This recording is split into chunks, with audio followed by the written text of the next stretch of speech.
एकदम मस्त साधलेत तुकडं. कसं काय झालं बेत? लय मस्त झाले ते. नमस्कार, मी तानाजी. तर आजचा आपला बेत आहे वाळलेल्या भाकरीचं तुकडं. आता तुकडं 2-3 पद्धतीने केलं जातं. एकतर वाळलेलं तुकडं कुटायचं आणि कुटून सुकं तुकडे करायचं. त्याचबरोबर वाळलेल्या जी भाकरी आहे त्या रात्रीची शिल्लक राहिलेली जी भाजी आहे, त्या भाजीत शिजू घालायच्या आणि शिजवून पण तुकडं केलं जातं. तर आज आपण करणार आहे वाळलेल्या भाकरीचं कुटून सुकं तुकडं. तर आता ती सुकं तुकडं कसं केलं जातं ते आज आपण बघू. आता ही जी भाकरी आहे ही 2-4 दिवस शिल्लक राहिलेल्या भाकरी आहेत. कधी एखादी राहिली, कधी अर्धीच राहिली, कधी दीड राहिली. तर अशा 2-4 दिवसाच्या मिळून ह्या 4 भाकरी आहेत. आणि भाकरी शिल्लक राहिल्यानंतर आपल्याला ही काळजी घ्यायची की भाकरी दडपून ठेवायच्या नाही. शिल्लक राहिली की भाकर अशी वारवसाला ठेवायची. कारण आता उन्हाळ्याचा दिवस आहे, तर दडपून ठेवली की भाकर लगेच इटू शकते. तर भाकर इटून द्यायची नाही, वारवसाला ठेवायची आणि दुसऱ्या दिवशी तीच भाकर उन्हात वाळू घालायची. संध्याकाळपर्यंत एकदम खटवाळती ती भाकर. आणि मग 4-5 भाकरीचं जर आपण तुकडं केलं तर एका टायमिंगचा सगळ्यांचा एका कुटुंबाचा नाश्ता होऊ शकतो, एवढं ते तुकडं होतात.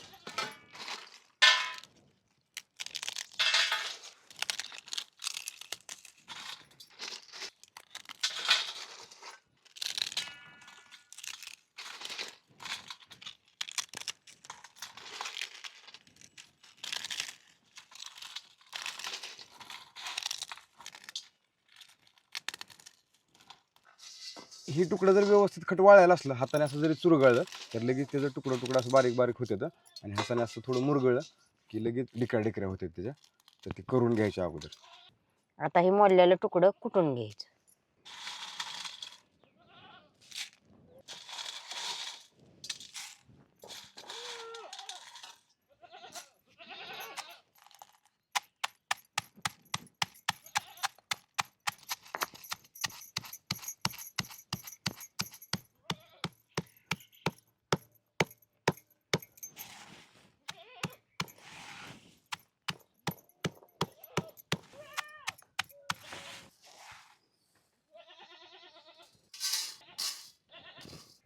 आता ह्या कुटलेल्या तुकड्यात पाणी ओतायचं आणि 5-10 मिनटं त्याला भिजायला ठेवायचं. तोपर्यंत जी फुडणीला साहित्य लागणार आहे ती कुटून बिटून घ्यायचं, कांदा चिरून घ्यायचा.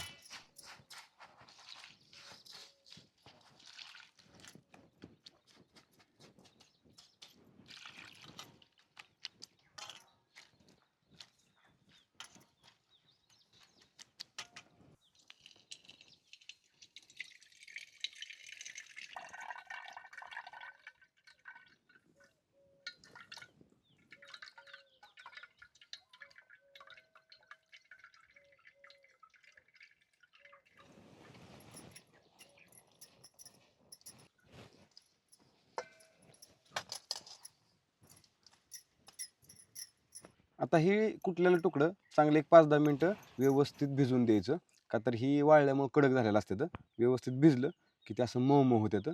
आणि एकदा का ती मऊ झालं की ते खायला पण मस्त लागतं. त्यामुळे त्याला चांगलं भिजवून द्यायचं.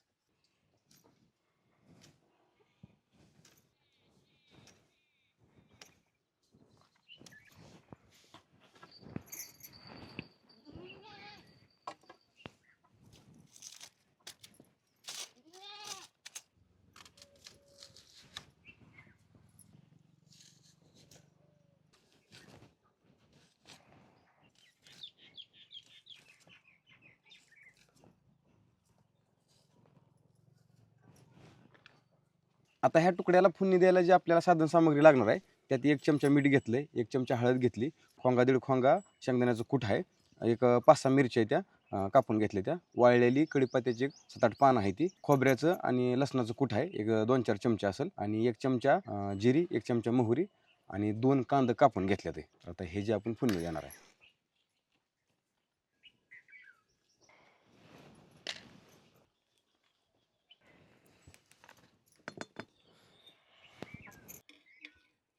दोन पळ्यात तेल ओतायचं.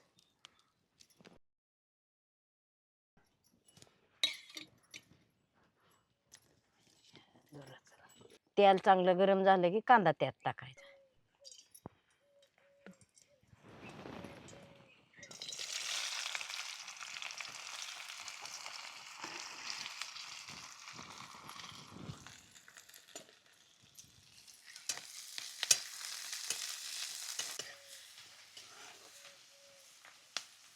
कांदा लाल भडक झाला की त्यात मिरच्या टाकायच्या.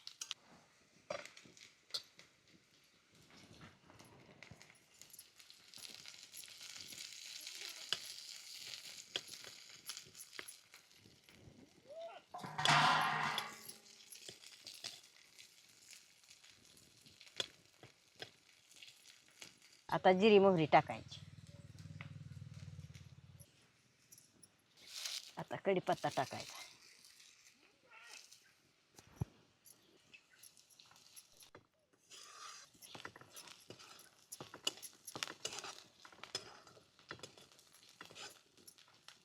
आता लसूण आणि खोबऱ्याचं कूट टाकायचं. आता मीठ टाकायचं. आता हळद टाकायची. आता शेंगदाण्याचं कूट टाकायचं.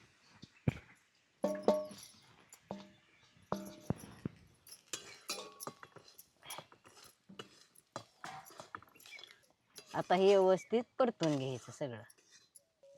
आता तुकडं टाकायचं.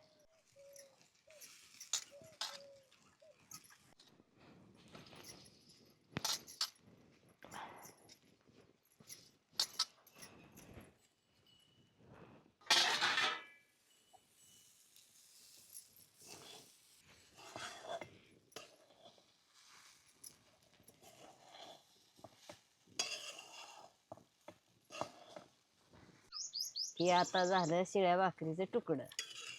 पहिलं कुठलं उपीट अन कुठलं पोहे. आम्ही पहिलं हेच खायचो आपलं. हे तुकडं खमंग लय लागते.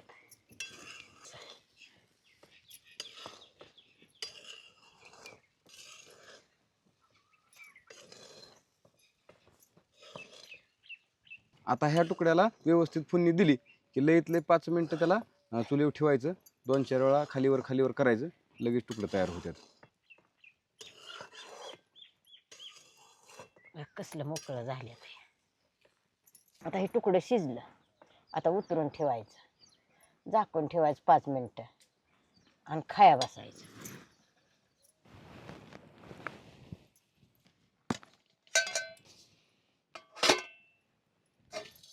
आता ही तुकडं उतरून ठेवल्यात. ह्याच्यावर एक 5 ते 10 मिनटं ताट झाकून ठेवायचं. चांगलं त्याला वाफलून द्यायचं. वाफलेलं तुकडं लय मऊ लागतात आणि खायला पण लय भारी लागतात.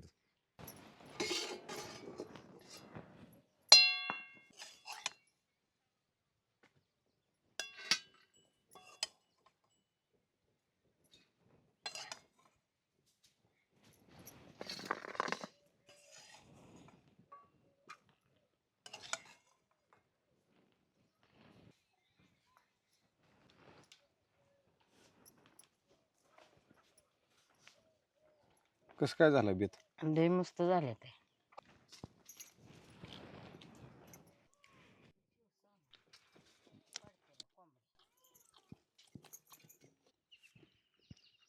मस्त झाले तुकडे, एक नंबर म्हणू शकतो. आणि हे खरंच मस्त झालेत. म्हणजे मी म्हणतोय म्हणून माझ्यावर विश्वास नका ठेवू. तर प्रत्येकाने एकदा हे तुकडं करून बघा. 100% हे तुकडं चांगलं होणार आणि त्याची चव काहीतरी वेगळीच लागणार आणि ते खाताना मजाच येणार. आणि ह्या तुकड्याच्या माझ्या तर खूप आठवणी आहेत. त्याचबरोबर बऱ्याच जणांच्या आठवणी पण असलेल्या. आजकाल आता ती कमी प्रमाण झालं हे तुकडं खायचं. पण लहानपणी मात्र बऱ्याच वेळा हे तुकडं घरी व्हायचं आणि बऱ्याच वेळा खाल्लेलं आहे. आणि त्यावेळेस काय पोहे बिहे नसायचं. पोहे कुठेतरी बाबा पाहुणा-रावळा आला तरच पोहे केलं जायचं किंवा कुठल्यातरी मुलीला मुलगा बघायला आला किंवा मुलीकडली माणसं मुलाच्या घरी बघायला आली तरच पोहे केले जायचे आणि पोहे खायचो. पण पोह्यापेक्षा शिऱ्यापेक्षा किंवा उपीटापेक्षा ही तुकडं पौष्टिक असतात. का तर गव्हापेक्षा, तांदळापेक्षा किंवा कुठल्याही धान्यापेक्षा ज्वारी खूप पौष्टिक असते आणि पचायलाही हलकी असते. त्यामुळे हे तुकडं खाल्लं पाहिजे. आणि एकदाच नाही, आठवड्यातून 2-3 वेळा हे तुकडं आपण खाऊ शकतो. आणि जी काही भाकरी आपण फेकून बिकून देतो किंवा जनावराला चारतो त्याच्याऐवजी आपण असं तुकडं करून खाऊ शकतो. तर असा हाचा आपला भाकरीच्या तुकड्याचा व्हिडिओ. तर आशा करतो ही व्हिडिओ तुम्हाला आवडला असेल. जर तुम्हाला हा व्हिडिओ आवडला असेल तर माझ्या भटकताना यूट्यूब चॅनल तुम्ही सबस्क्राईब करू शकता. त्याचबरोबर माझ्या भटकताना या फेसबुक पेजला तुम्ही फॉलो करू शकता. आणि कमेंट करून मला तुमच्या प्रतिक्रिया कळवा. आणि नंतर लवकरच भेटू अशाच नवीन व्हिडिओच्या माध्यमातून. तोपर्यंत धन्यवाद. Tata bye bye.